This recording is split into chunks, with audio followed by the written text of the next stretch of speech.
We now know the matchup between Europe and North America for the final world spot. It is, spoiler alert, Golden Guardians and BDS. Still not even still got like a month until that matchup happens, but we finally know the long awaited matchup. Also, some drama to talk about this episode. Nicole stepping down. There's a lot of people that are still not happy with her. There's not a lot of people that are not happy with the interview she gave. We'll go over it. Actually, quite an interesting interview. And speaking of interviews, Travis Gafford did one with the LCS Leadership. That one was also really interesting for different reasons. And then we'll cover the Cloud9 Jack and LS drama. We'll cover that in quick news. So we got quite a bit to go over in episode 139 of the Clown Fiesta podcast with Blue Jay and JNT 250. Jinter, we're back. We're back again. And it wasn't even that long, actually. Yeah, we had a little 1 week vacation. You know, Did you not think it would be longer? Like I thought, like with Worlds being like a month and whatever away still, I thought like man, I don't know what the hell we're gonna talk about, but sure enough, there's stuff to talk about. well, I mean, we're back temporarily. Yeah, we'll We see might about go on next week, right? hiatus again for a little bit, but Yeah, I very true. mean, Worlds is still a month and a week away, so I can't imagine that we'll be doing episodes all in between that. It will be to be determined. Okay, so let's talk about the BDS and Golden Guardian series that will be approaching. Should we start with like what we saw out of BDS this weekend against Fnatic, or what do you want to do? How do you want to structure this? I mean, I thought that was actually a pretty good series between BDS and Fnatic. I was expecting Fnatic to probably just wipe the floor with them. Not wipe the floor with them like it was going to be a quick and easy 3-0, but Fnatic definitely felt like the favored team. I think, due to their results in winter and spring, they were only the fifth seed in the LEC season finals sort of tournament. So they were very likely going to have to roll through the lower bracket for the majority of the tournament, anyways. But I think that's kind of unlucky for some of the other lower bracket teams who have to go up and face them, because you just kind of look at summer only, ignoring the previous roster iterations of Fnatic in both winter and spring. Fnatic was probably the second best team in all of summer. Well, I it's funny because I think a lot of people struggled with how to value Fnatic with the Wonder situation, right? Oscarina not being able to play because he's got, I think, a broken hand. And then Wonder goes in, and Wonder hasn't played for quite some time. And it's just like emergency sub. And it's like, oh, how is this going to work out? And it kind of went okay for him. It started off, it seemed like to start, things weren't going so good. Adam was getting the best of him. As the series went on, he kind of seemed to not really stand out like some people thought he might.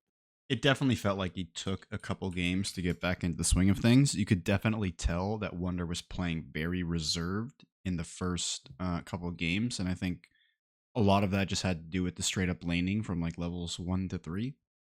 I thought BDS did a really good job of identifying Wonder as a weak point, ganking him early and often. More often than not, Adam was getting the better of him in the early games, in games 1 through 3. I think it was, can't remember them all exactly, but I thought BDS, despite the situation in top lane, they did a good job to attack that. But overall, I think the majority of people thought that Fnatic was going to be very favored going into the series, and it was very competitive and very close.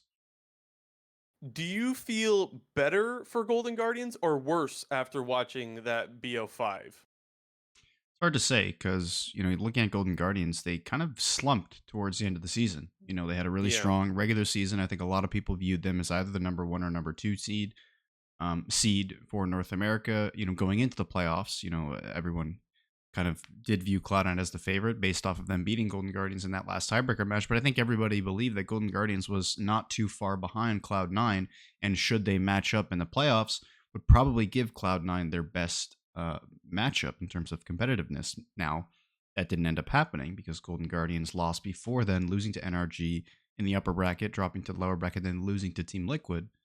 So it definitely, and I think I said this at the time, it really leaves a bad taste in your mouth when you look at this Golden Guardians, series versus BDS, because the last thing that we saw from them was a mistake prone and mistake heavy Golden Guardians who was, you know, incorrectly doing the simplest of things. And you can't say the same thing about BDS, right? Yes, they lost, but they went to five. Like it was a close series, honestly, and I thought they played really well. So I'm a little bit more concerned after watching the best of five between BDS and Fnatic than I was before. I don't know about you. The perception I got from a lot of European fans was like, if it's not G2, they're not good. That's the feeling I got just from hearing LEC fans, whether it be on Twitter, Reddit, or etc. That doesn't always mean that those are the greatest sources, but like you hear different things from different places, and you kind of get an idea of what the community sentiment is. And I didn't feel like the community sentiment was that high of LEC, but I thought the games were pretty well played on both sides. Yes, of course there was mistakes, but pretty well played. Um, at the start of the series, I thought BDS was the better team for sure. I like their macro a lot.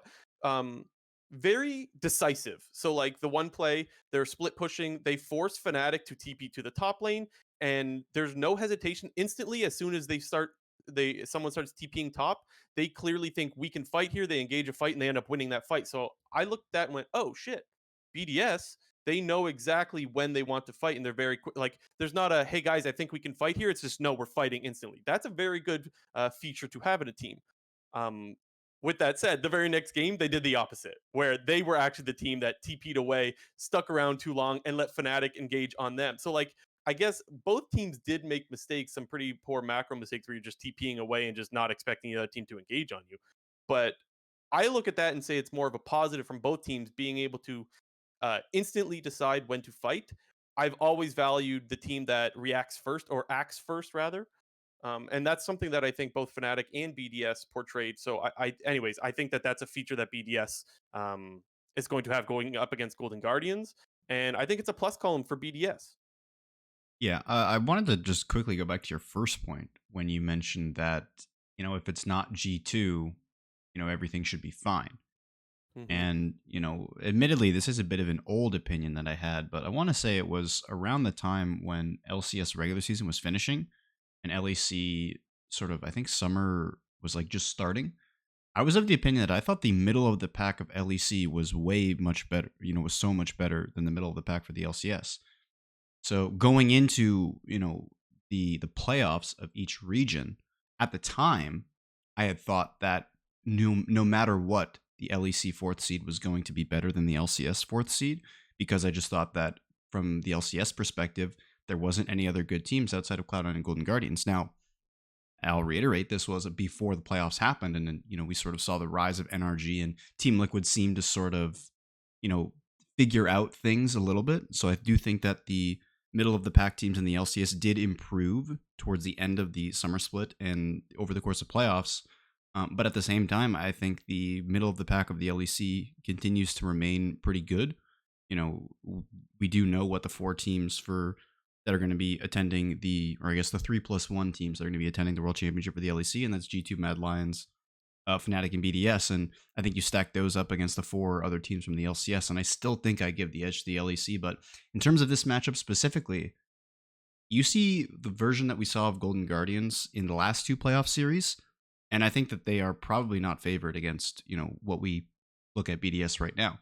However, it's definitely hard to ignore the rest of the summer split from a team like Golden Guardians, also their improvements at the end of spring, and their strong performances at MSI. So I'm going with the whole picture here. I do think that Golden Guardians should be viewed as the favorite, but there's a long time from what we've just seen now from both BDS and Golden Guardians, and we still got almost more than a month to go until this match actually happens. And it doesn't feel obvious who the favorite is, and I think that's actually such a good thing, because I think, and admittedly I'm having a hard time remembering all of our fourth seeds in the past, but I think generally if this was 3, 4, 5 years ago, fourth seed NA going up against fourth seed EU, we're probably going to lose that for sure, in a lot of those cases. And even I would even compare just to last year, where I think it was Mad Lions, right, for Europe, because they got knocked out. Was it Mad Lions, fourth seed, that got knocked out in play-ins? Can't say for sure. It was either Mad Lions or Fnatic, because both two EU teams were in the playing stage. I don't remember I which was three and which one was four. Regardless, and TL, who would have been our fourth seed last year. Like, I feel like the two that we got going up this year. Obviously, this matchup didn't exist last year. There was no fourth seed versus fourth seed. But I think both of the fourth seeds this year are in general better than last year. Is my initial take on it. So I think that's a good thing. Well, I don't think that's wrong. I do think that, the idea that Golden Guardians is better than what they showed definitely plays a factor in the overall perception of these two teams, because, like I just said, if I'm looking at the whole picture of, summer split plus playoffs, I view Golden Guardians much higher than what they actually showed in those last two playoff series. So if Yeah. I'm going with the here and now, I would probably say it's BDS favored. But if I want to take a step back, look at the whole picture, it's definitely Golden Guardians favored. But like I said, it's a month and a half, almost a month and a half away. The other thing that everyone needs to take into consideration is that this is going to be on a wildly different patch. LCS Yeah. Finals was on patch 13.14.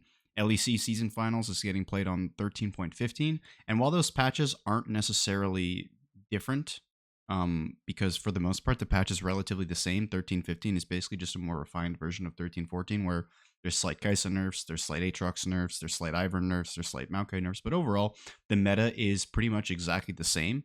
There are obviously some regional differences that we see in the metas, but we're probably going to have a very different meta coming into the World Championship. So I think that this next month of which team can probably figure out the meta and get the best grasp on it is probably who's going to end up taking the spot, because there really isn't any, there's no warm-up games. It's you play one best of 5 and that's it. You either make it or you Yeah. don't make it. So I just think it's really going to be a testament to which team can prepare better, identify what the meta is going to look like, and then from there be able to deviate in terms of, well, what can counter the meta, and then what's the tier 2 options below the obvious tier 1 meta picks.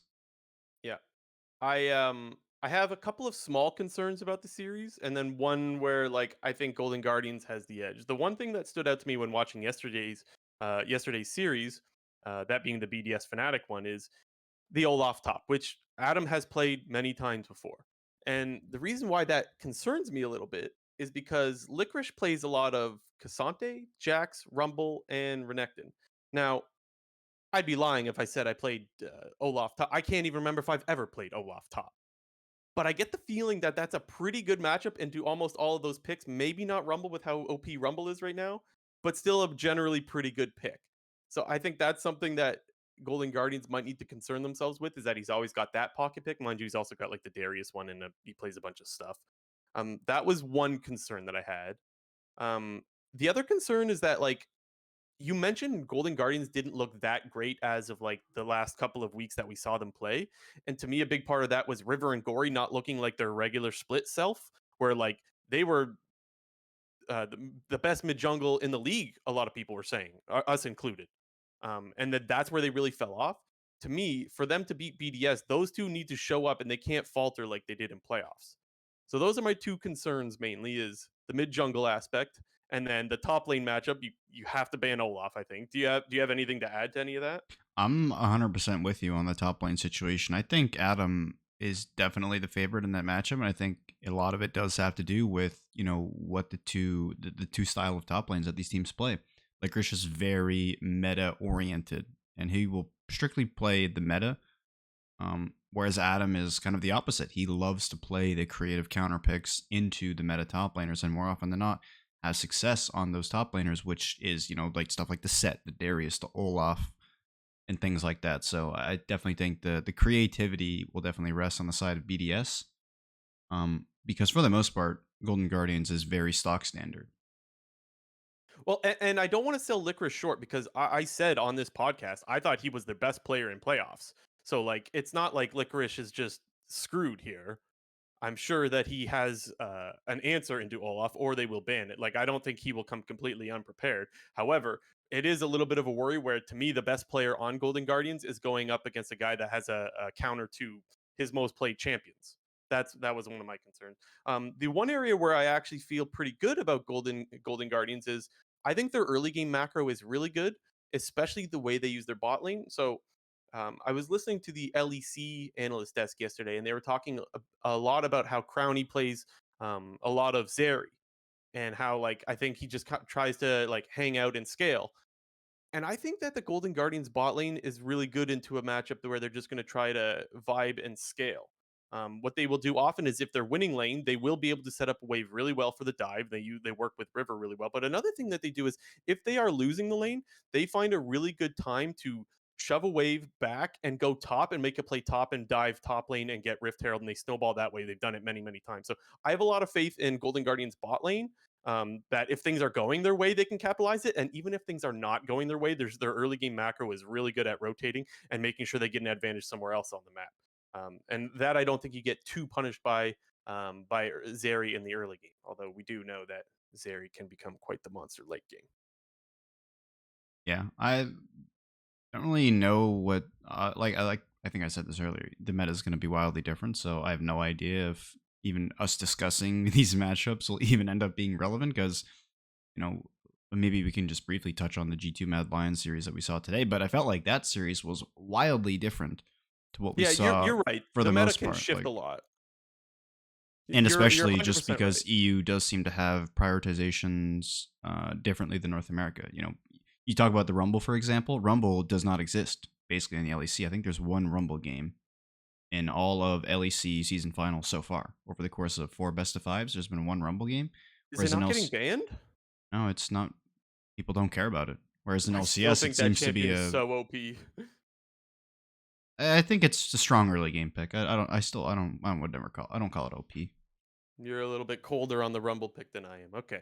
Um, I just yeah, think I don't that mind if we I talk just about think that the. it's good in NA because NA they always love to default, utility tank top laners. That is just always what they do. So whenever you have these kinds of champions that can be abusive in the early game, more often than not, NA top laners are not going to pick something aggressive into it. Whereas I think in the LEC and Adam specifically, that can get heavily punished.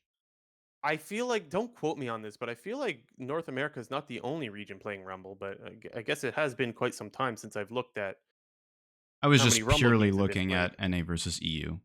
Yeah, There's yeah. one Rumble game in EU, and I'm double checking the ban list. There's like 7 bans, whereas like in LCS, it's nearing the presence is way closer to 100% than it is to That's one 0%. of the good things that we get with international play, right? You get metas that clash together, and you see a bunch of fun stuff. That's Rumble something that needs to in the go LCS ahead. playoffs, Rumble was the most banned champion, tied with LeBlanc, and Yeah, it was the 4th most picked top laner. Whereas in the LEC, like I said, only one Rumble game in comparison to like 15 Renekton, 6 Cassante, with minimal bans. very interesting. Very interesting. We can touch briefly on the G2 Mad thing if you want. I think that series was kind of insane. I watched game one and I was like, holy shit, G2's going to Worlds Finals again. Like, this team looks insane with some of the outplay, like Broken Blade. Holy shit, man. And then game two, they just sprinted it. And I was like, oh, okay, never mind. It was the Fiddlesticks came out, and then LS, wet himself, I think, and Dude, then that game had nothing to do with Fiddlesticks. Like, they got clapped, but it was not Fiddlesticks' fault. I don't even remember what the hell happened. I just remember coping so hard. I was like, it's not Fiddlesticks' fault. Because, of course, I would say that. But it uh, wasn't. G2 G2 still looks really, really good. They're going to be the number 1 seed from Europe, but I guess Yeah. everyone said the same for Cloud9 up until they got upset in the finals by NRG. But despite that, I still think G2 is going to get the number 1 seed, and they're the clear I cut think favorite. I think everyone's in agreement there. I mean, we'll have to wait and see because yeah, we did all think C9 was going to win. So yeah, you never know.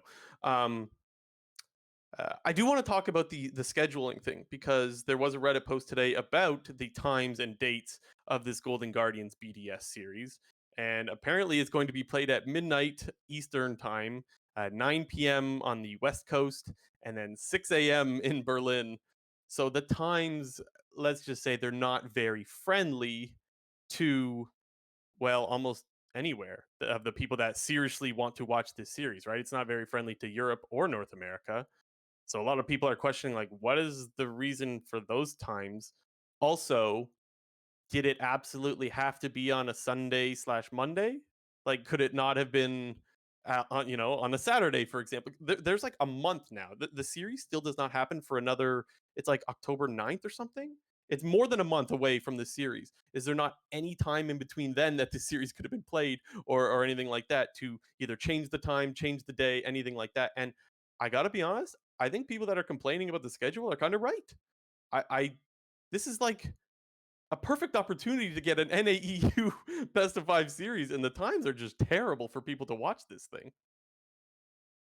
Yeah, I mean, I don't really have too much of a problem with it. I think that if anything, the thing that they got wrong was having it be the day before Worlds. I think in a perfect world, the LEC and the LCS are on the same season format across the entire year, so that the playoffs line up correctly, the finals line up correctly, and then this series could be something that happens a couple weeks after the finals, not almost 2 months after the LCS has now concluded their playoffs. But in terms of the scheduling, they're going to be in Korea, obviously, so and it's the day the match is getting played the day before the world's playing stage starts. So obviously, that was, at least in my opinion, seemed to be the only time that they could run it because the way that they have the playing stage formatted, they need the premier matches to happen on the weekend, which is going to be the best of threes and best of fives, which qualify people from play-ins to the main stage. So it seems like a bit of a byproduct of wanting to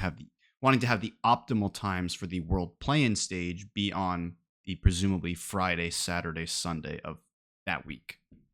And sure, but could you not just have the best of five happen like a week earlier, or even like that's what I don't understand. Maybe there is a perfectly good reason. I just don't see what it is as to why it needs to be the day before play-ins happens. I mean, That's what I'm a little bit. if I had to guess, it's probably they don't want to have to use the whole resource. The timing lines up. They get to use Lal Park in that span of when planes is happening. Whereas if Yeah. you had it a week prior, then you'd have to, basically host a whole different thing. My guess is if they run back this same sort of thing next year, regardless of where Worlds is and all that stuff, I don't think they're going to make a scheduling mistake like this again. I feel like, and again, it's easy for us to say because I'm not part of the decision making. There could be very good reasons for all of it. I think they're probably going to fix this next year. Maybe they even fix it this year. Maybe they're like, hey, you know what? There is another time slot that we could do this. We still have a month. It's still a month out. Maybe we can switch something up, and maybe they do fix it. It just doesn't seem like that's happening at the moment. It is important to note that obviously when the last chance qualification sort of tournament was initially announced, they did specifically say that the first year, which is going to be this year, only NA and EU fourth seeds are included, but in the future there's going to be other regions and other teams that also get included. So it'll probably turn into like a little bit of a miniature play-in, like sort of bracket stage thing that goes on. So I think in that case, then you probably schedule it at a different time. That's not just the day before the play-in stage. But I think that I just think that it's an unfortunate byproduct of the play-in stage that this series has to happen on this day. I just Yeah. don't think it would make sense for it to be any time else. Okay. Anything else on this series? It's gonna be exciting. Gonna It's be a banger. probably gonna be for bragging rights up until NA and EU then play each other in the actual, world stage. Yeah, I guess I should also make it clear, and yes, of course, we are coming from a biased side of things. I am an LCS fan. I can acknowledge that, but I'm not, just to preface it.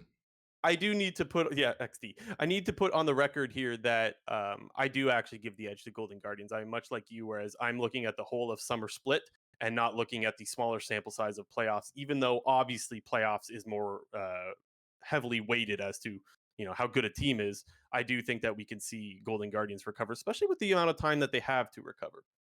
So I'm expecting to see a better version of them, and I'll give them like the 55-45 percentage. I'll give them the slight 10% edge there. Before we move on, I want to remind people to subscribe. Hit the subscribe button, leave a comment, hit the like button. All that stuff is tremendously helpful. It has been tremendously helpful, and it continues to let YouTube know, hey, we want you to recommend this content to other people. And you guys that have been doing that, big time shout out. And for people that are new to the show, we are on a bunch of different platforms. Just look for the Clown Fiesta podcast on pretty much any podcast platform that you could find. There's a good chance you're going to be able to find it. We are on all the main ones like Spotify, Apple Podcasts, blah blah blah. So look for us there, and you'll find us. Where are we going next? We got to talk about the Nicole interview. Well, just more than the interview, the fact that she is stepping down as CEO of Evil Geniuses as of I think it's in effect 2 weeks from whenever the news came out. Yeah. Um, The article, which I guess we should point out that this is from Alexander Lee from Digiday, did an interview with her and made an article about it. The article says that her stepping down, let me get the quote here. It was certainly not a factor.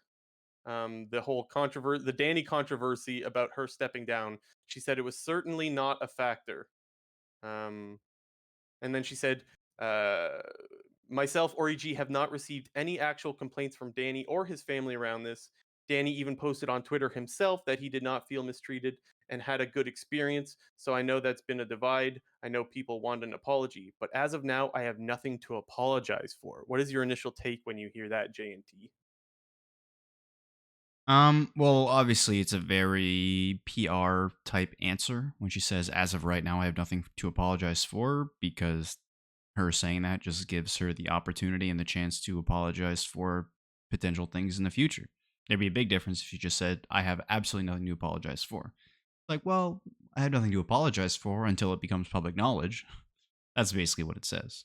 I don't think this is a PR answer.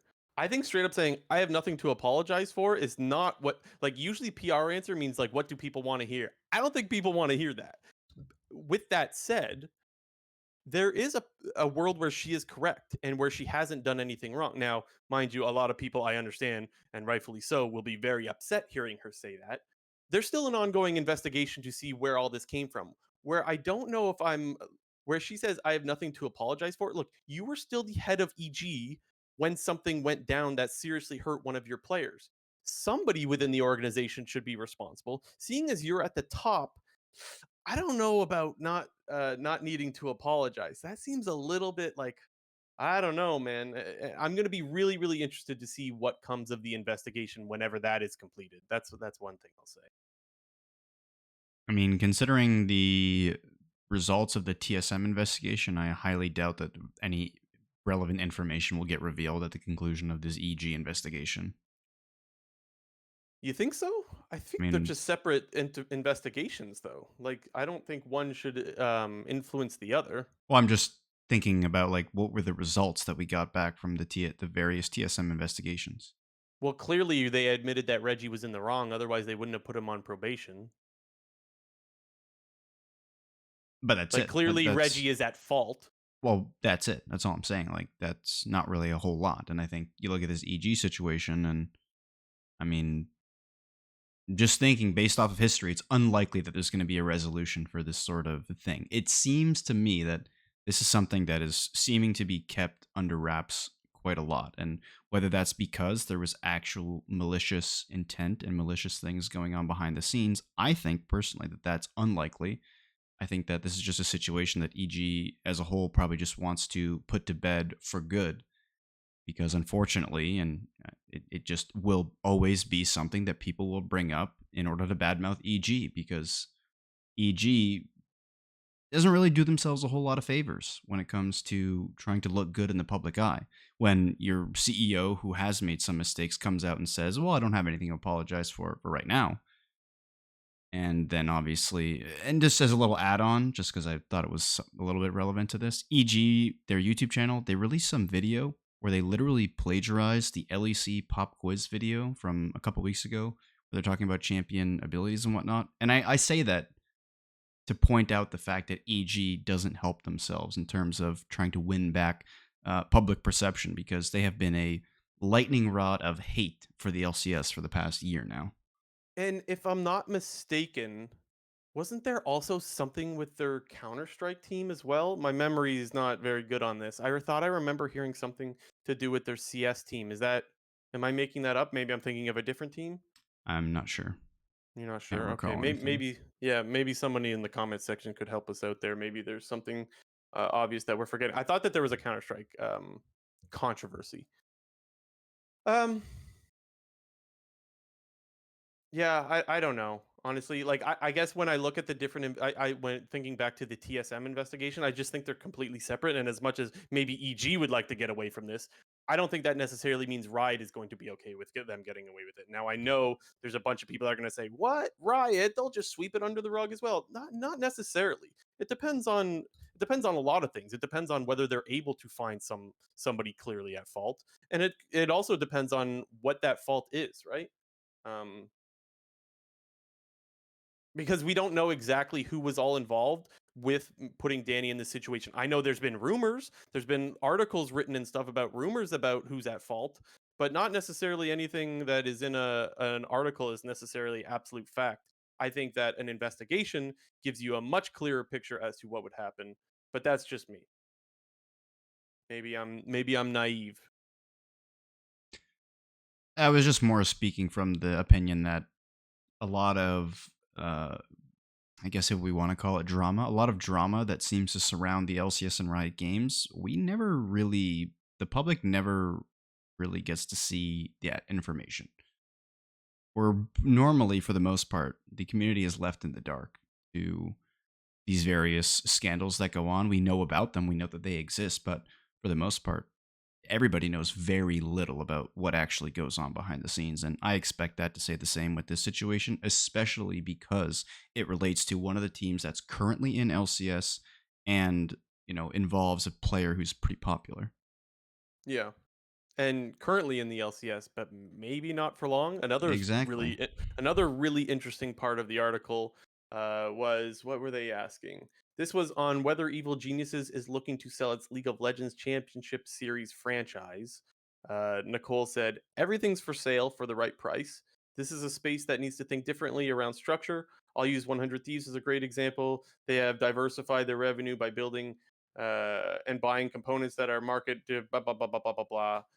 I don't even need to read the rest. The point is, they're saying that everything's for sale at the right price, and that, admittedly, it's speculation, but it got me thinking. Like, I don't know if you would answer that way if you weren't considering selling. Like, obviously, that's true. Like, okay, it's true for any team. Obviously, let's say for some stupid reason, some billionaire came along and offered to buy Cloud9 for $1 billion. Cloud9 Jack is going to be like, yeah. So obviously true that at some point every team has their price.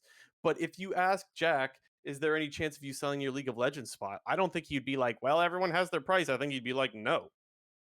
Well, there's a big difference between knowing that because I think that's a pretty common sentiment. Anything is almost available for the right price, but the fact that she Yeah, said it publicly exactly. definitely hints towards that EG is probably in the market of looking to sell their spot, whether that be in between, 2023, 2024, or in between 2024, 2025.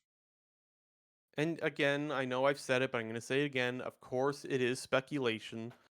But you also look at how they just randomly in the middle of the season go full budget mode as well. Like that's another um I don't know if red flag is the right term, but that's something else that might hint that, hey, we don't want to be spending money on this anymore, so maybe It's we definitely actually a want to red get out. flag. Yeah. It's like maybe if we don't want to spend on our LCS team anymore, maybe we actually kind of want to get out when we get the chance. Oh, I mean, you just look at all the other teams that have gone quote unquote budget mode in the LCS, and all of those teams are ones that are rumored to be in the market for selling their spot. Those three being Evil Geniuses, TSM, and Immortals. No, Yeah. no surprise at all that Immortals has been rolling out budget rosters pretty much since season 10, basically. Um, I don't know, maybe I don't know, season 11 they had Power of Evil, so maybe you can count that as not budget because he was probably not a player that you'd be signing for a minimum. But TSM obviously went budget mode, and EG followed suit not too long ago. The only difference is TSM straight up said, "Yeah, we want out." Oh, That was they were not shy about that. and this might be EG's big indication that they want out. Yeah, it's just with TSM they were way more clear about it. Which, by the way, that's still not even for sure yet, right? With TSM, I still don't understand why they would announce that before. Like we heard rumors even last year that TSM wanted out, and then straight up, I think it was Reggie that was like, "Yeah, we're leaving." I don't, My memory's fuzzy I on don't this. think he ever said we are leaving. I remember I remember there was a quote that they were like divesting from esports operations. They didn't explicitly say that they were leaving the LCS. I think they I were don't heavily remember what the indicating that they were going to do that, but I don't think he outright said it. I can't remember exactly what the tweet was, but his tweet was far more than just anything normal. It was like really suggesting that they're leaving. And that's why everyone started calling this is TSM's last split, right? Not everyone was saying, "Hey, this is EG's last split," but everyone's saying, "Hey, this is TSM's last split." So there is obviously a difference there. Mm. Anything else on this JNT? Um, I don't know. Hard to say. I still think and hope that EG is going to be in the LCS because despite them being quite hated, I still think competitively they've been a really good org ever since rejoining the LCS in season 10. They've I'm pretty sure they've made every single playoffs since they've come back into the LCS, and for the most part has been a very competitive team and organization. And that's something that we are running out of in the LCS right now is competitive organizations and competitive teams. So I think losing them would actually be a lot worse than losing ATSM or Immortals. in my opinion. Yeah, I'm not in such a rush to get rid of evil geniuses either. I know there's a lot of people that hate the org, but to me, like, okay, clearly there should be someone that is responsible for what happened with the Danny situation, whether that's one person or five people, I don't know. But for me, that is not on the whole organization. As long as the people that are responsible for what went down, as long as they are gone, I'm more than okay than with evil geniuses sticking around in the LCS. That's not the issue whatsoever. It's the whoever's responsible, and again, that's where we need to wait for the investigation to come out, and hopefully we learn from that. But as you mentioned, it's not like we always get the answers that we're looking for when it comes to controversies. We're not all. A lot of times we are kept in the dark. Hmm. There's another controversy we'll get to a little bit later that still nobody knows a damn thing about. Yeah.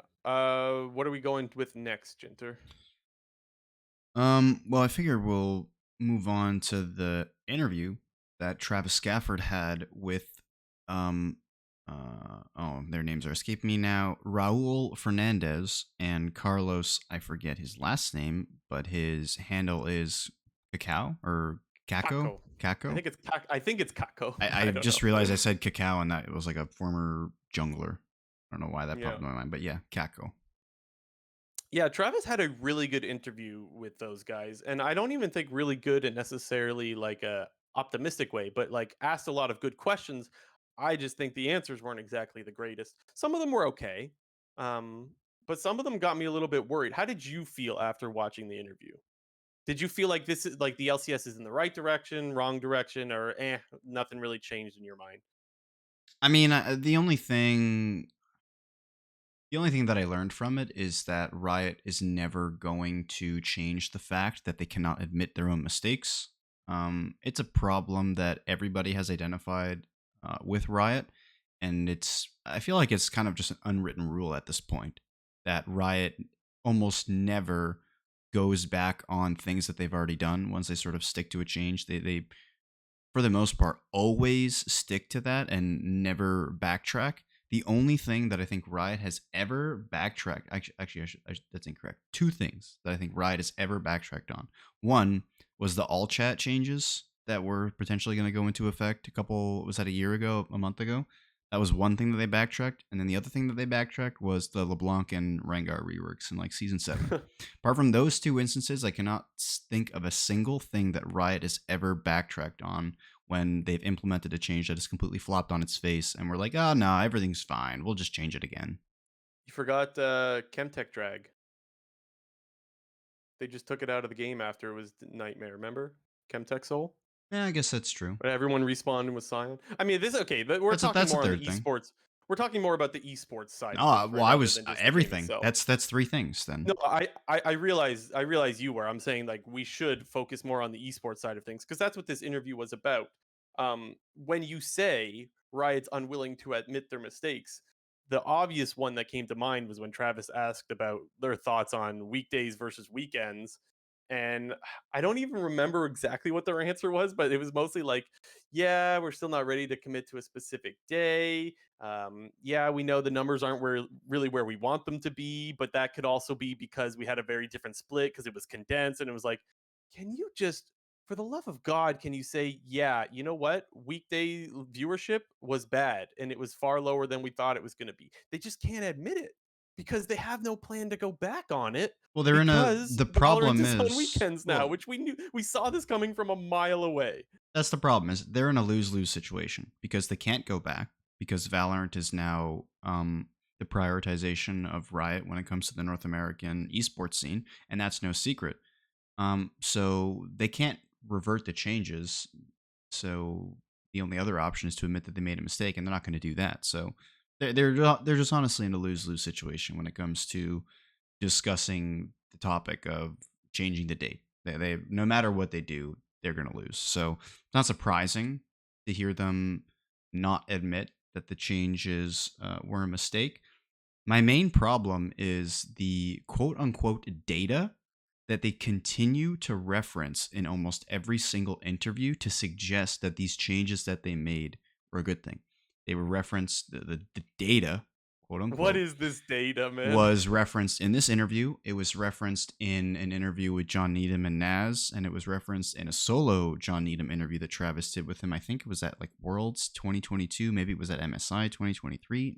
Can't exactly remember, but they've used this data. I don't even know what you call it. I don't even want to call it a metric because, like, I mean, it is a metric technically, but it just feels just like this mysterious data. All signs point towards that what they're doing is a good thing. And I really just can't understand it until they ever release said data. It'll Which always they won't. continue to look like a mistake. And one of the problems, and I think one of the I was just about to say one of the problems that I have, but I think one of the problems that the whole community seems to have is the ideologies that they have surrounding overlapping regions and overlapping scheduling. Because one of the primary reasonings that Riot did for moving the LCS off of the weekends to the weekdays is due to the large overlap in viewership between the LCS and the LEC. And I would say that it's not surprising to hear that when both leagues were getting played on the weekends, that there was a lot of overlap. But I think the more important question is, how that overlap has now changed. Because I think part of the reason why that there was such a big overlap is because as an LCS fan, I would watch the last couple games of LEC before LCS started, specifically because LEC always saved their best game for last on every single broadcast day. So you would end the LEC broadcasting with the most hype game of the week, usually, or the most hype game of the day.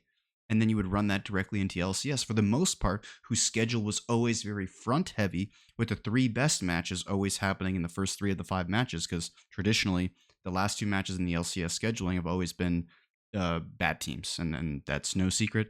They slightly changed that for this summer split, but they quickly reverted back to that even towards the end of the summer split. I thought the scheduling was wildly different from the first 3 weeks to the last 3 weeks of the LCS summer split.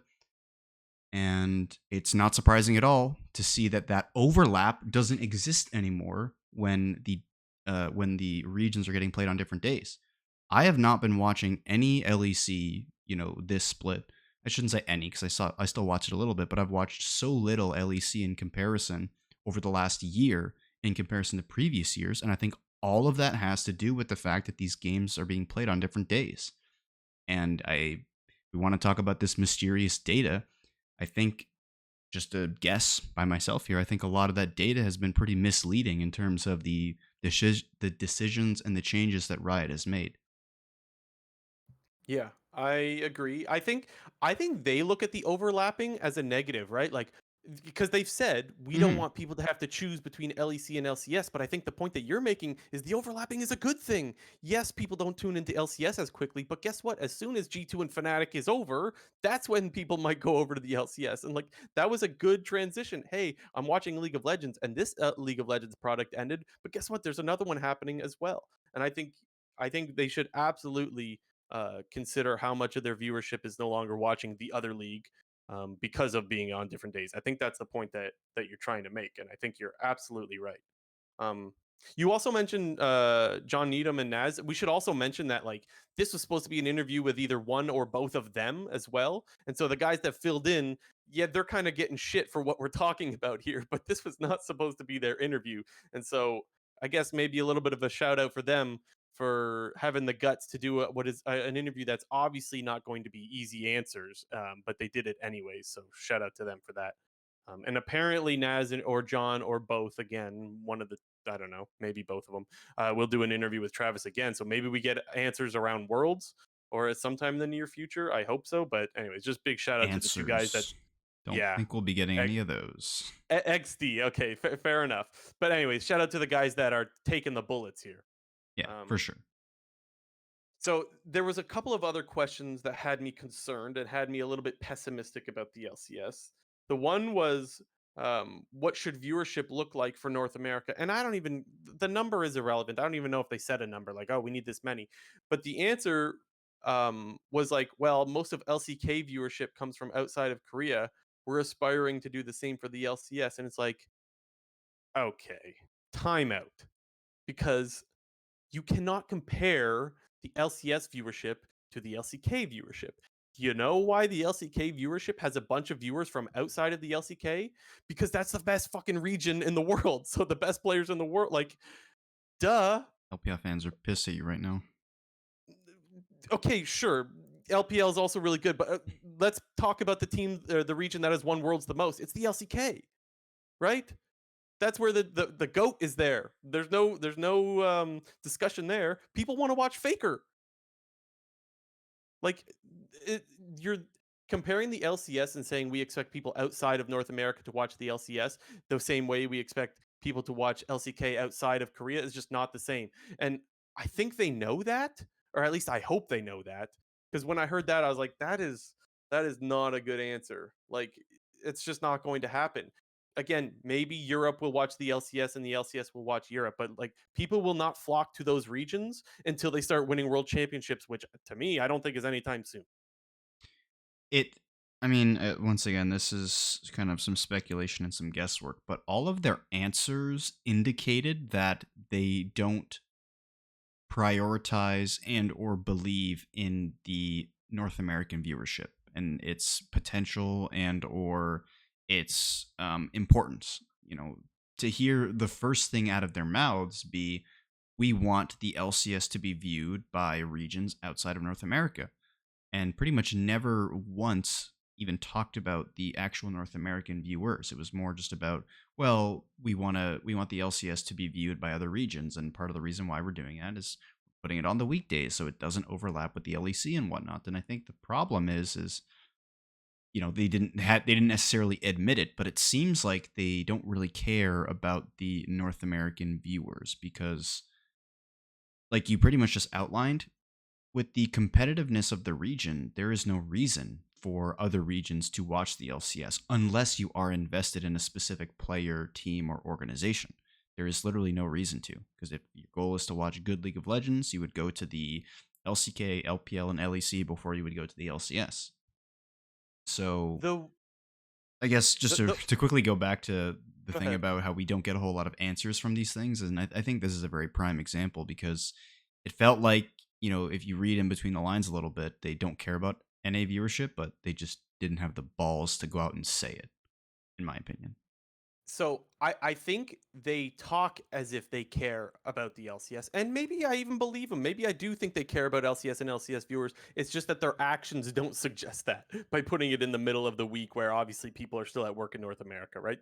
That's the issue that a lot of people have I pointed don't, I out. don't, Is I like, don't even think that their answers or their words suggest that they care about the LCS. I just think that they're using all of these various metrics and data, quote unquote, to justify their decisions that they've been making.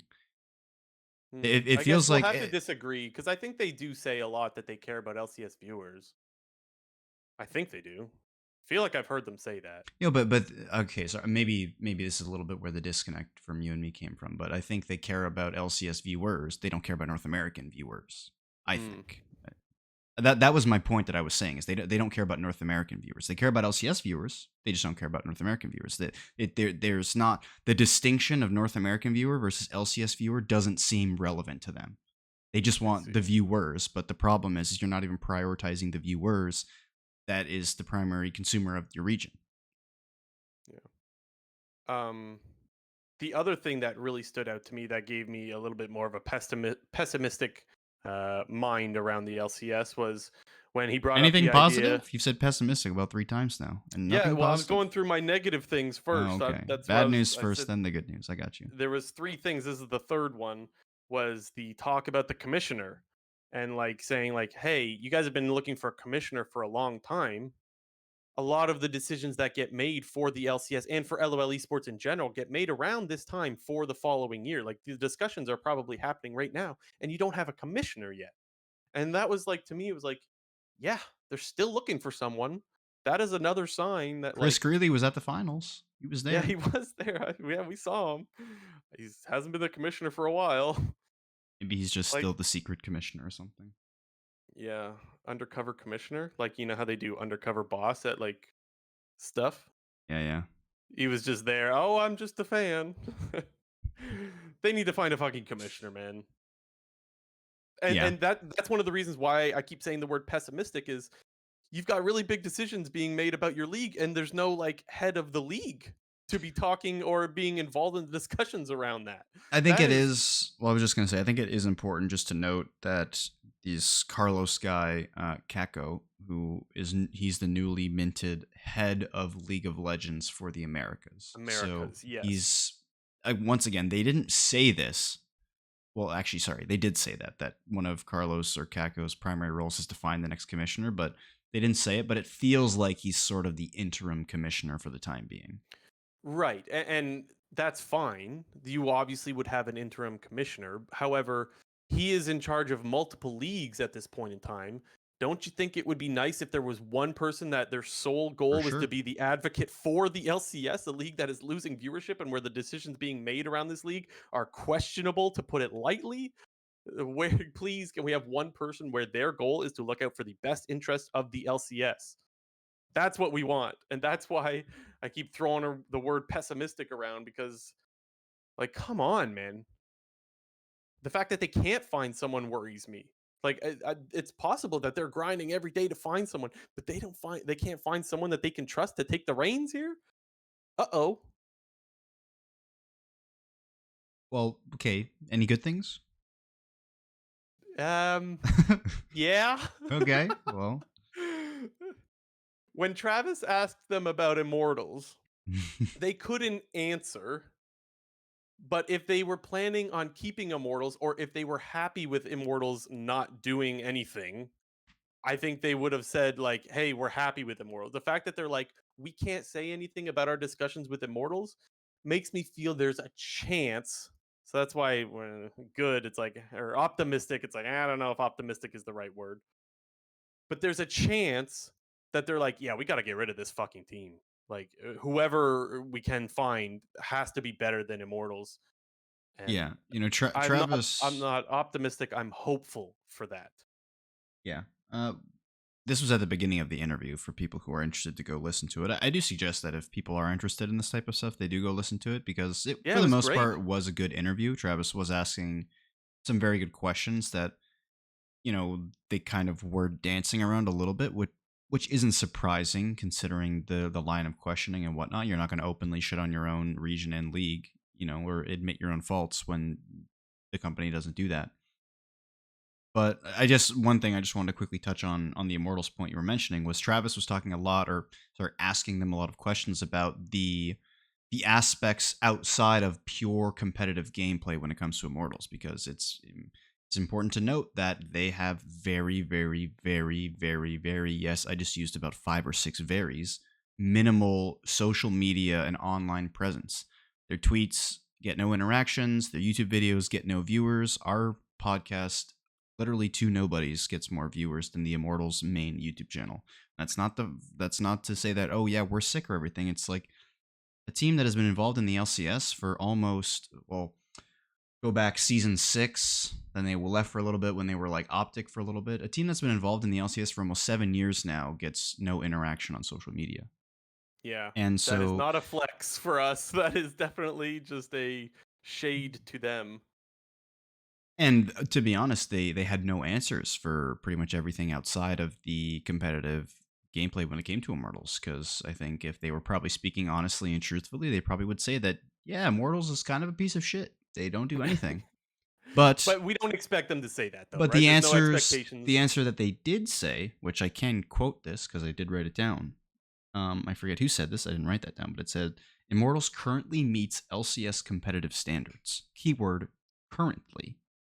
And I think we go back to the EG Nicole interview we just talked about. She said, as it stands, I got nothing to apologize for. Currently, Immortals is doing the right things, but that's probably not going to be the case in 2024. No one's buying that. They are not currently doing the right things, or whatever the hell you just said. They are Yeah. not.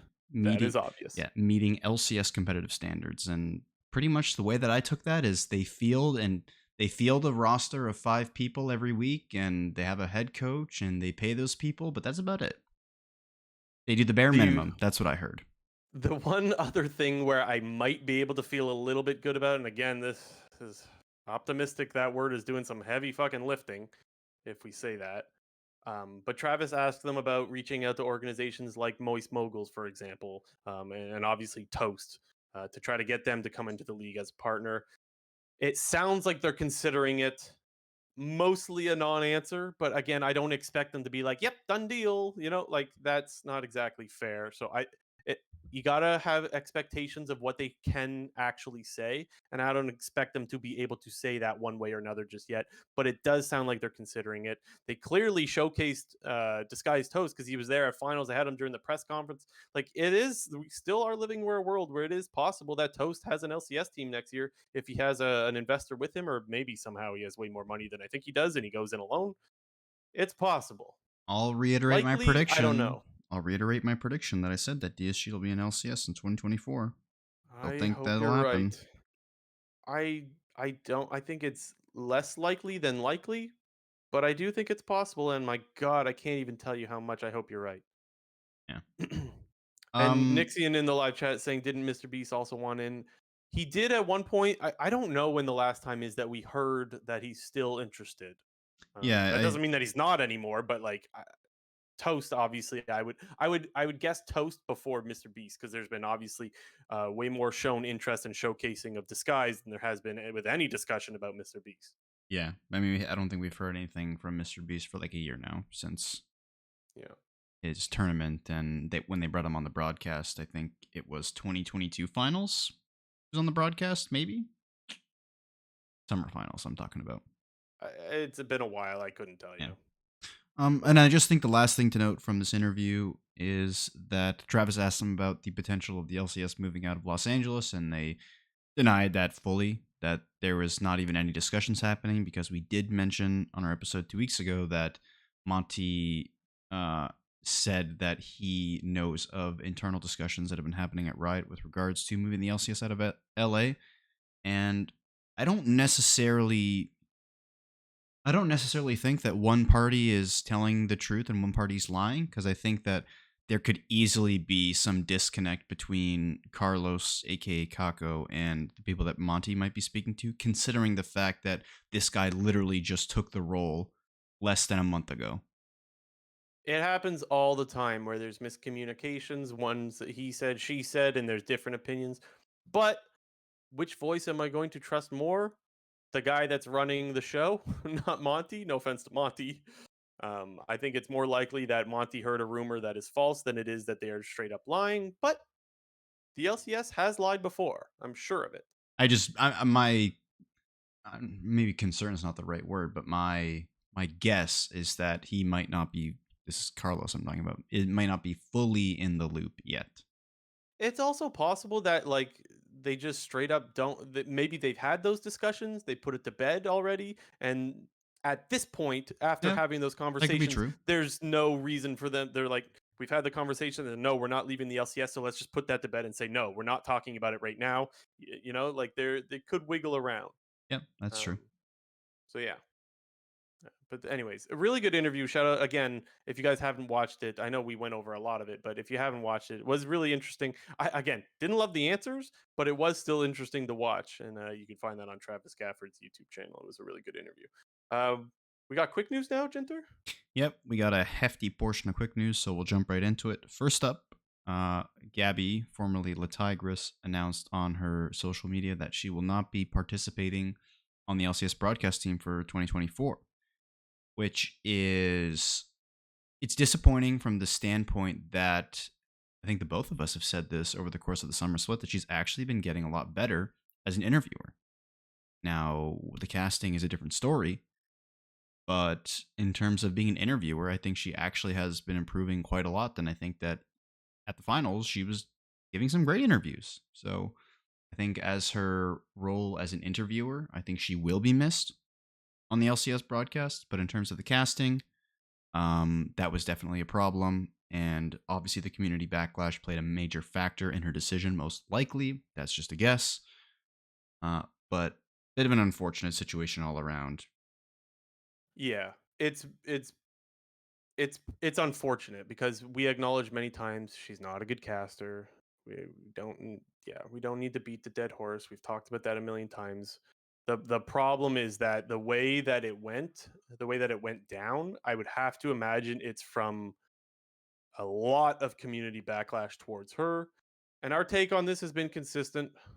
It's really on the LCS for putting her up as a caster when she was clearly not good enough to be a caster. That is our opinion on it. I know for a fact there were people that absolutely loved her casting. I just think the overwhelming amount of people didn't, and it was very clear on any social media platform that talked about the LCS that people did not want her doing that. I just Some think it's people. Oh, sorry. You had a point to I just finish. think Go ahead. it's heartbreaking that the only way to push someone out who's not good enough was to get flamed by the whole fucking community before they decide to step down. That's what sucks. Yeah.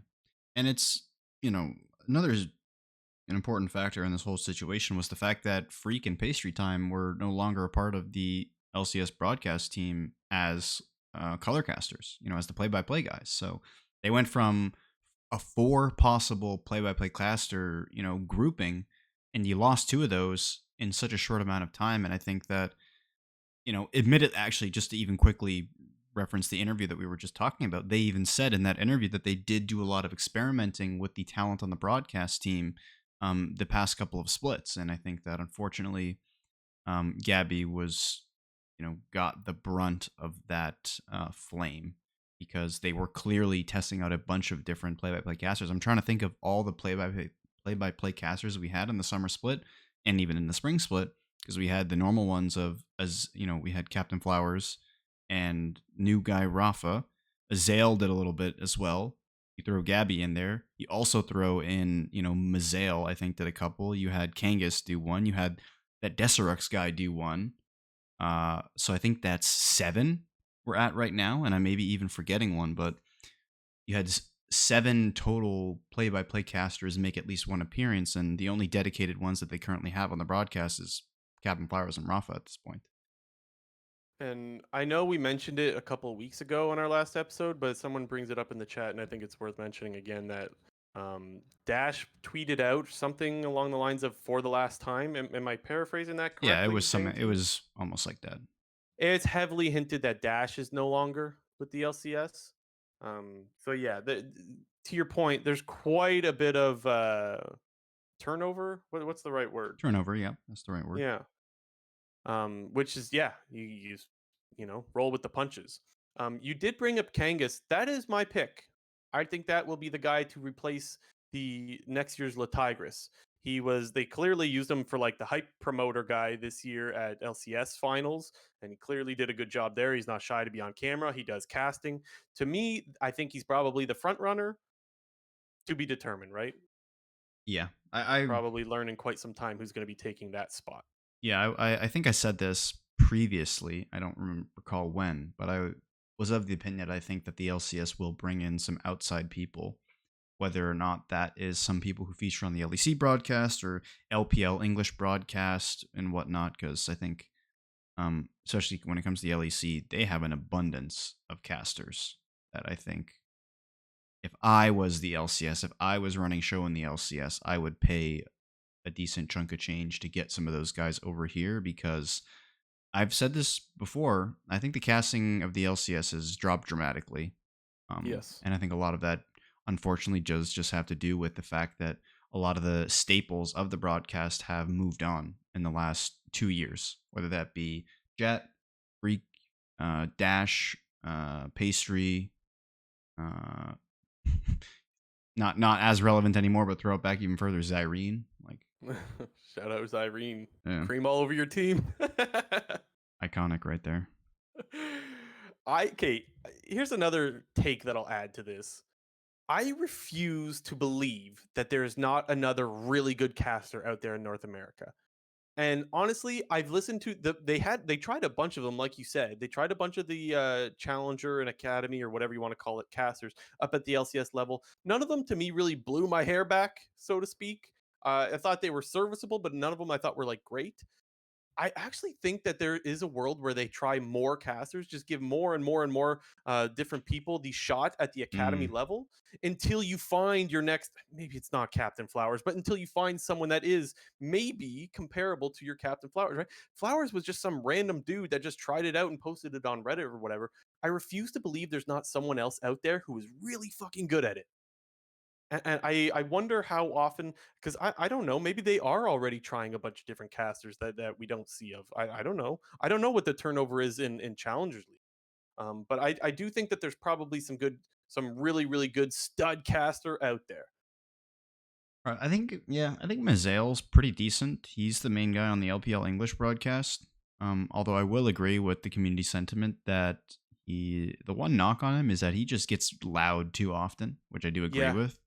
Yep. And I also think that that's a little bit of a, at least in my opinion, that's one of the reasons why I don't like the North American casting as much as the other casting around the world, is they try to make too much hype out of nothing. Yeah. So Something else to point out too is that like maybe Rafa is the next Flowers, but he just hasn't been doing it enough yet at the high levels. Because like honestly, I do think that Rafa actually did struggle in some of his casting on the LCS broadcast. I still thought he was more than serviceable, but I do think there's some clear areas to improve. I know myself, I always get my words. I'm doing it right now. Get my words jumbled up, and I get like mixed up in what I'm trying to say. So it's hard for me to fault someone else for that, but it is something that was noticeable as on his casts and something that I think he can work on. So maybe it's just like these guys that are casting in challengers or even the LCS just haven't had enough time yet. maybe, but I guess just one of the reasons why I was just alluding to or talking about earlier that if I was running the show, I would bring in outside casting, as I don't think that we're in a time and in a landscape in the LCS right now where we have infinite time to continue to experiment with various things. Fair enough. We That's true. we've been in a decline for 3 years now, and I think to spend another year figuring out who's going to be like who can be good casters is time that is not going to be served well, because we need good casters now. We don't need, Yeah, like, you're right. we had bad casting this year. Like, we can't have it again this next year. Yeah. Last thing I'll say on it, because we've been going on about this for more than we probably should, is pastry time is there. Like, bring this guy back. He's asking the players about ramen noodles the whole fucking year long. Like, I don't even mind the content that he's doing with the players. My problem is he's there. Maybe there's a perfectly good reason as to why he's not casting. I don't know what it is. I I think he was so underrated. Please bring back pastry time. He was so good. And obviously Freak was great too. I know a lot of people don't like Freak, but I actually thought Freak was really hitting his stride as a caster, and I thought he was great. So like we know they're there. Do they want to cast? That's a different question. I don't know. Freak is the goat. Yeah. Okay, what else we got?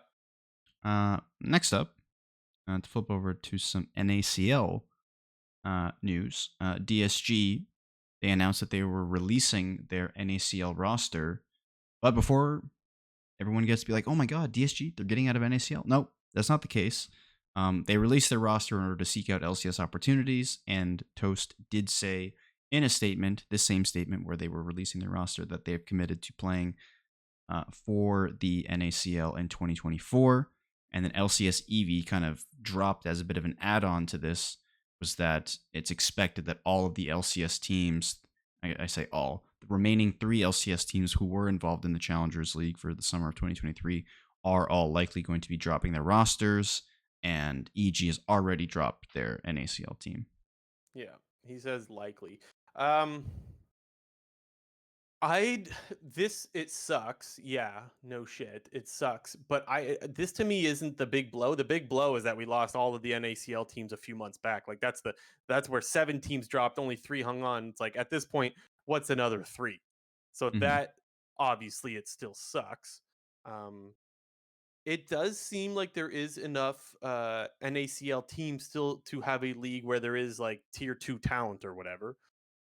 One of the issues that I'm having with this though is like it is way easier to be able to judge a talent if they are being coached directly beneath you, right? So like if Cloud9 has a coach and a scout working with a player, you could see like you could test out their skill in this, that, or the other and see, oh, he's not good enough at this yet. We can't promote him. On the outside, being on a completely different team, you're missing a lot of the context for why a player might play a certain play style, why his champion pool is these specific champions. You don't get that context if you're not coaching them yourself, right?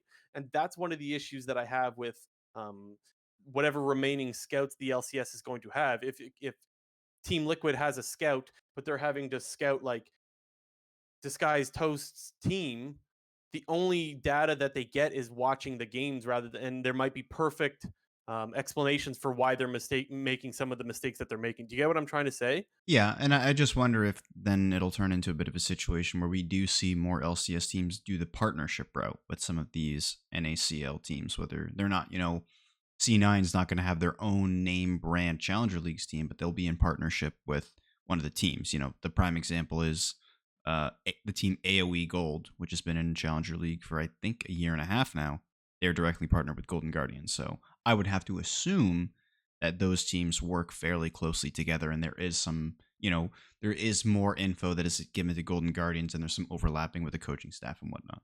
Yeah, if that's the case, I feel a lot better about it. If like each team had their, like yeah, it's not C9 Academy or C9 Challengers anymore, but what were the team names? Some random team. Maybe they're associated with Cloud9 for whatever reason, and one Yeah, of maybe Cloud9's scouts Cloud9 is wants to working with partner them. with Cincinnati Fear because Cincinnati Fear has been like a prime NACL Perfect. team this year, something like that. Yeah, and maybe they get a lot more context around why they're playing certain champions, why they're having certain play styles, and things like that. That would make me feel a lot better about it. Mhm. Next What up, what's next? I was alluding to some drama that we were going to discuss again, one that we still have not had answers to, and that is the Cloud9 Jack and LS drama. There's a little bit of that happening this past week on Reddit and YouTube because LS was obviously releasing some YouTube videos about it, but all of it started on Reddit where Jack was responding in the Cloud9 subreddit to comments that LS and I Will Dominate made on their Face Check podcast, basically just discussing about the Cloud9 coaching staff and trying to give a bit of a brief summary. But the brief summary is that LS was making he wasn't making claims. Ellis was discussing the Cloud9 coaching staff, and Jack had a couple of issues with what Ellis was saying just because he doesn't work directly with the team anymore. And at least from Jack's perspective, it seemed like Ellis was making these grandiose statements about Cloud9 and their coaching staff when in actuality, he didn't feel that those were correct and or necessary. I think both of them end up looking at clowns at different points in this drama. Um, Yep. First of all, let me just say this. It was on the episode of Face Check. They're criticizing Cloud9's coaching because the team hasn't gotten better and they should be getting better. That's streamers have every right to criticize a team for whatever reason, right? So regardless of whether they have inside information about Cloud9's coaching staff, you and I could sit here and say like Cloud9 not really improving over the course of the split looks bad on them. It makes me wonder if Mitty's a good coach, and that would be fair to say. Yes, you could obviously, as the viewer or listener, decide how much value you would put to that, because obviously Blue Jay and JNT250 are not sitting in on Cloud9 scrims, but we would have that right. Anybody should have the right to criticize whatever way they want. With that said, if you criticize players or coaches of a team, I obviously think Jack has the right to defend them as well. Like to me, it's just so like if I'm Jack and people are coming after my players or coaches, whatever it is, I am going to stand up for them. So like to me, it just seems so obvious that like, yep, they criticize the coaches, no problem there. And hey, you know what? He stood up for his coaches, no problem there. I don't know why this got into anything more than that. Yeah, I mean, I thought it seemed a little bit manufactured, if that's the correct word to put it, because I mean, LS basically outright said that Mithy was a bad coach. He didn't say that, but he was heavily indicating that when he came out and said, he didn't think that Mithy did a good job when he was handed the head coaching job when it came to Rainover. And then after he left Cloud9 to go to 100 Thieves, 100 Thieves wasn't a good team when Mithy was an assistant coach on that. And then comes back now to Cloud9, and Cloud9 clearly hasn't been improving, something that is very obvious and apparent to everybody in the community, ourselves included. Another thing that LS talked about was the fact that MNS and Fudge have been playing like dog for the last couple, for about the last month. So not at Yeah. all surprising that LS, made these comments and said these things because some of what he was saying was quite frankly truthful.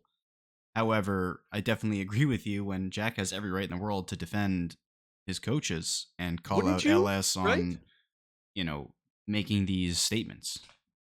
Like, wouldn't you expect that? Like, if I'm LS and Dom and I'm saying all these bad things about the Cloud9 coaches, the obvious response that I would expect is Cloud9 to say like, "Hey, you guys aren't on this team. I trust my coaches. They've been working their asses off because he probably sees it firsthand. Like, duh." And I'd be like, "Yep, he has every right to do that." I still like if I'm LS, yeah, I still don't think Missy's a good coach, but I'm not surprised Jack would stand up for him. Fine, you know. And then you would think it would end there. The one area where I do think LS was being a little bit clownish, and we know clowns on this podcast, was there where he was saying like, I wasn't saying Vagar wasn't participating in the team. He heavily hinted that like he said something along the lines of like, who even knows how much Vagar's involved with the team, which is obviously to me hinting that Vagar's not that involved.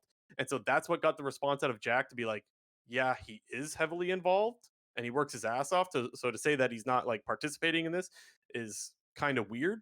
So I don't blame Jack for responding that way whatsoever. And I think that that was a little bit odd that LS is like pretends that he didn't hint Vagar's not participating, where he obviously did, in my opinion. Yeah. And I guess the other thing that seemed to be a point of contention was the point that LS continued to bring up when he was like, "Oh, I have friends and, I have people who I know who was on the coaching staff." And while he's not wrong about that, all the people that LS is referencing are no longer a part of the team.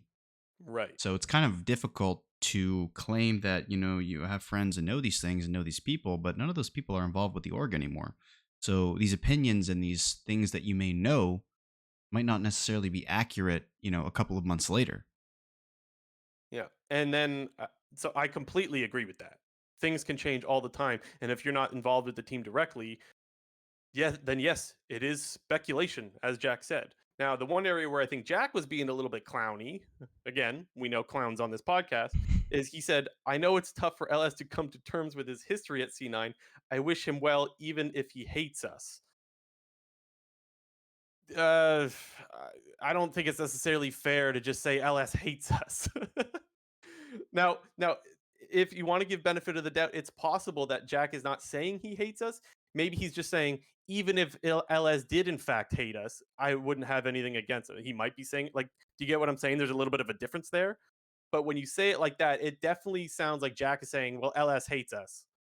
And like that is also speculation that he hates you. Yeah, I mean, to be fair to Jack, it is a little bit hard to ignore the possibility that LS has some disdain for your organization when he's calling you out on Reddit and YouTube and whatnot. So Jack's probably interpreting that as, well, this guy clearly doesn't like us that much if he's wanting to go at our coaching staff.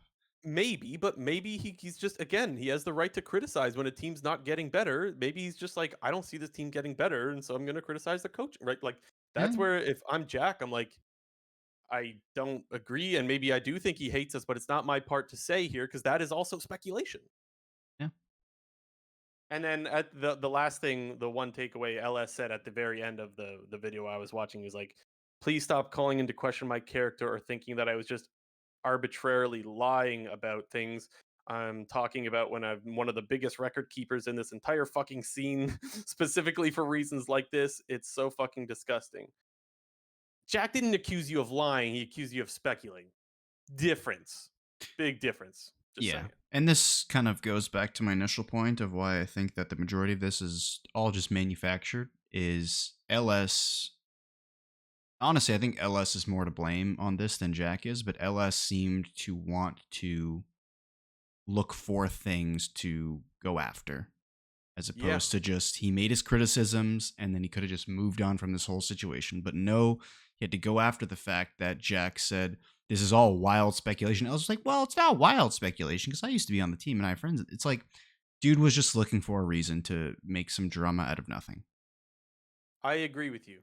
I think it is mostly on LS, but they both have their points here where they both come out not looking too good. To me, I'm going to reiterate it again. It should have been LS and Dom have every right to be to criticize the team. Jack has every right to stand up for them. In fact, I would be disappointed if he didn't stand up for them, and it should end there.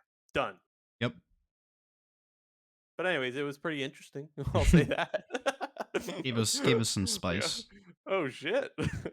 Uh, Okay. Next What's up, next? uh, guess to switch over to some LEC stuff.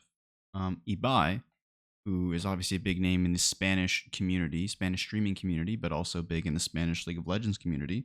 Obviously, he's affiliated with Rogue slash Koi, but it came out that he apparently had to pay 3 million euros from his own pocket to help cover player salaries plus their LEC license, which presumably, I know they said LEC license was the term that was used in this article, but that presumably is, stuff with regards to the franchising fees and whatnot for the LEC.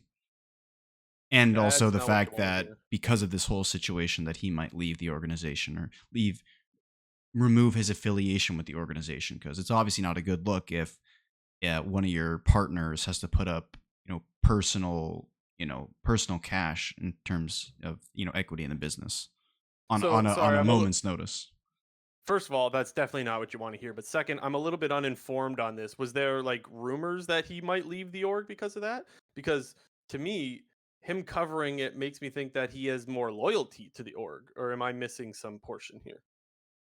Well, I don't know. I think it's just because of this situation. Yes, he might leave. Okay. Like I'm curious as to like whether he had to cover the 3 million, Well, I'm assuming that's probably what it was. He had or to. if he was okay. Why else would he be paying 3 million euros from his own pocket? Well, is he a full owner or is he just like partnered with the teams? Because if he's partnered with them, it shouldn't be on him to cover the full 3 million, Yeah, he's unless he's he's just he's not, he doesn't own anything. I don't believe he's just affiliated with them. okay. I shouldn't mention I shouldn't say much about this because admittedly I am really uninformed. I guess I'm just curious. That's all. I, to my knowledge, he is not an owner. Please, if anybody does have that information, correct me on that. But to my knowledge, he's not an owner. He's just affiliated with the org. Okay. Interesting. And then to continue on to this point, um, we talked about Mr. Beast very briefly earlier in the episode, but similar to the Mr. Beast situation where he had a tournament and was wanting to invite LEC pros to come and participate, and Riot denied that approval. Ibai was also, he hosted a tournament, a Euro Cup style tournament in 2022, which was at the time going to feature a lot of notable LEC pros. The ones who were named was Caps, Upset, and Alfari had already agreed to do this, but Riot pulled the approval, similar to how the LCS pulled approval for Mr. Beast. So once again, talk about Riot not doing themselves any favors. Back with this interview that they were giving, once again, not doing themselves any favors, denying. They basically, Ibai is probably the biggest non-League of Legends person that is involved in League of Legends in the entire world right now. I think I can't think of another notable person who is not primarily involved in League of Legends who is bigger than him. Because I mean, he's probably one of the biggest Twitch streamers in the whole world at this point. Not my area of expertise, I have to admit. But yeah, it, similar to the Mr. B situation, feels like dumb decision by Riot to do that. That doesn't sound like them, J&T. Come on. XD. Yeah. And What else? then last up, not necessarily League of Legends related, but it's Riot related, and it's kind of epic. But apparently, Arcane Season 2 is going to come out in Q4 of 2024. Let's go, baby. I am the reason why people always bat chest when they talk about Arcane. They're making fun of me. I'm the guy that gets overly excited for Arcane. I fucking love it. You know what I'm like when it comes to lore? I'm like a bronze player. Whereas like I'm just enjoying it. I love it, but I know like I'm just not even close to an expert whatsoever. So like I just feel like kid in a candy store where I don't even know, I'm just excited to go after whatever's in the damn store, and like whatever you're gonna put out, I'm gonna eat it. And so with Arcane, I just cannot wait. The way it was announced was kind of odd. It doesn't look like it was just at some like random conference or something. And I don't know if that's how it was meant to come out. It sounds more like a leak rather than an announcement, but I don't know if that's true or not. It was just a But anyways, statement. It was I just a mean, statement. don't That's don't you all. think they would normally do like a big announcement around it or nah? Well, probably when they have more specifics, yes, they would. But To say that they're going to Feels release it in Q4 is the broadest of all things. That means it could come out in like September. It could come out in December. That doesn't really mean feels like a anything. leak though, no? Anyways, Well, it feels like a leak to me. I don't know if it is or not, but anyways. Um, with that said, we should talk about the how it ended that show. I guess spoiler alert. We're not going to go into big detail if you about haven't this. watched Arcane, what are you even doing here? Go watch Arcane. They jinx rocketed the damn council at the end. That's what happened. And the one discussion, the one small discussion that we wanted to have around this is, what do you think happened to the Jinx rocket, or after the Jinx rocket, or I whatever? got one of two possible options. Okay, what you got? Option one, which is the shittier option, which I'd be kind of pissed if they did, is that somehow it gets blocked or protected. And if I had to take a guess, if that were to happen, it'd probably be like Victor coming in, save the day with all of his hex core bullshit. And it's like, wow, the power of hex tech. Everyone was worried that it's gonna go crazy and fall into the wrong hands. And oh my god, Heimerdinger was right. No, it saved everybody. But I don't think It that's gonna can't happen. happen though because it hit the glass. I remember the rocket hit the glass at the end of the thing. No, but what The probably rocket is, hit. it's probably gonna hit. Some people are gonna die from the council. But Uh, I had to lock in my one prediction. It's going to be that Caitlyn's mom or whatever, she's going to turn into Camille. Her legs are going to get blown up. She's going to be Camille. That's how that's all I going to start. thought so. I did hear that somebody again. People are probably listening to this. Like, if there's a hardcore lore listener, they're probably like, "These guys are fucking idiots." Yeah, Well, said it's I'm wrong. important. It's important to note that while they are following the lore, it's not necessarily copy paste League of Legends lore to what's going Yeah, on in Arcane. I And did that hear. is something that is known, is that they are for the most part following the League of Legends lore, but they are going to take some liberties when it comes to making the show. Yeah, I've heard that Camille is one of the characters in season one. I just didn't think it was Caitlyn's mom. She just has the look of Camille. Maybe. Um. Okay, what's your other scenario? Those are the two I just gave. Oh, those were the two. Okay. For me, I think pretty much everyone in there is getting roasted. Uh, the only issue with that is I don't think Jace and I don't think Victor, but like, duh, right? They're champions but I think like the Medarda girl that Jace is in love with, I think she's going down. I think all the other council members are all going to die. And what I think is going to happen is with the whole council, nearly the whole council, I guess minus Jace, being blown up, I think that's where Noxus is going to go. It's time to conquer because that's what we do at Noxus. And I think Noxus is going to come in. And I think, again, this might be totally wrong. I admit I'm bronze, but I think that the only way Zahn is going to help out Piltover is they say, give us our independence and we become Zahn. Because we know Zahn eventually exists, right? I think the only way Zahn helps out Piltover against Noxus, if that's even a thing, is if they give them their independence. And that's how I think they get their independence. That's my guess. Hmm. And yes, is quite noob because I don't know much. The other thing is like, we haven't seen Victor in his final form. Maybe he dies and then turns into that robot thing. Like, anyone who's played League of Legends knows Victor's a champion and does not look the way he does in the fucking show. Yeah. Well, either way, we're going to be sitting on our asses here for the next year awaiting that. So, I can't fucking wait, but it'll be fun. Okay, and then last thing we want to do was a Worlds update, yeah? yep, we got a couple. Some other regions are figuring their things out, but first off, very important to note that Spider X, who I don't, is he an actual guy that works at Riot, or is he just a guy who's always active on Twitter? Don't know, but either way, Spider X, very notable guy on Twitter, announced that the world's patch is going to be 13.19. And to put that into perspective for people, we're currently on 13.17. So there was a But lot of what was playoffs changes. played on, though? Do you know what playoffs was played on? In North America, that is? LCS was 13.14. So, freaking a lot of patches. Mm-hmm. But Okay. for the most part, I think that all the major changes are done because 13.17 did have a lot of major changes, and it'll probably just be some refinement of 13.18, 13.19. So I, I don't think there's going to be a lot of big changes from now up until the start of Worlds, but you know, all the games that we've seen, all the regional finals and regional playoffs, those were all on old patches anyway. So there will be some changes from what we saw when it came to the finals and whatnot. But in terms of League of Legends that's going on right now, solo queue and whatnot, and scrims, shouldn't change a whole lot from now up until the start of Worlds. Okay. But anyways, going into the regions, LCS, obviously, nothing's changed there. We already know the results of all that. LEC, with the season finals now underway. G2, after beating Mad Lions, has locked in at least the number 2 seed because they've already advanced to the finals. Mad Lions and Fnatic are already at least the number 3 seed. BDS obviously playing Golden Guardians for the 4th seed and that final spot. The LCK Now order has been decided after the regional gauntlet has finished. KT edged in as the number 3 seed, with D Plus being number 4. My boys Hama Life didn't make it, but if they couldn't make it, I'm glad that Damn One gets to make it, because I'm pretty sure Showmaker and Canyon are probably my 2 favorite LCK players that aren't Faker. So yeah, that's good. LPL, no changes either. That's all been sorted out for quite some time now. Moving into some of the smaller regions, ones that will be participating in the play-in stage. With the PCS, no surprises at all. PSG Talon, they're already seeded into the finals. And a returning team that we saw at Worlds last year will be back again this year. Flying Oyster, the homies, CTBC, Flying Oyster, whatever they were.